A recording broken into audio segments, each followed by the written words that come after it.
অনেক সময় বাড়িতে বিশেষ কিছু না থাকলে ডিম নিশ্চয়ই সবার বাড়িতেই থাকে। আজ আমি বানাতে চলেছি এমন একটা ডিমের কারি যেটা একবার খেলে বারবার বানাতে ইচ্ছা করবে। ছোটবেলায় মনে আছে বাড়িতে যখন বেশি কিছু থাকতো না, মা ডিম দিয়ে কত রকম মজাদার রান্না করে ফেলতো, আর সেটা গরম গরম ভাতের সাথে খেতে কী যে ভালো লাগতো।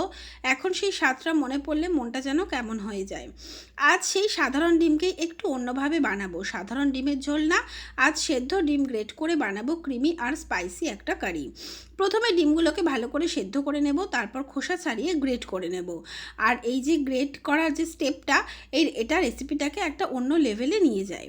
এরপর কড়াইতে তেল দিয়ে পেঁয়াজ, আদা, রসুন, লঙ্কা, টমেটো সব দিয়ে ভেজে নেব। তারপরে কিছু গুঁড়ো মশলা অ্যাড করব, আর এই সময়টা একটু ভালো করে কষিয়ে নেব মশলাটাকে। মশলা কষানোর এই সময়টা একটু ধৈর্য ধরে করতে হয় যাতে টেস্টটা ভালো হয়।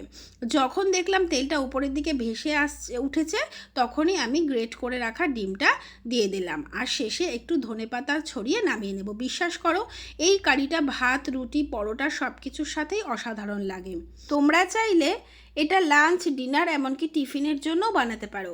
আর যদি তোমাদের ডিমের কোনো স্পেশাল রেসিপি জানা থাকে তাহলে অবশ্যই কমেন্টে জানিও। আমি নতুন নতুন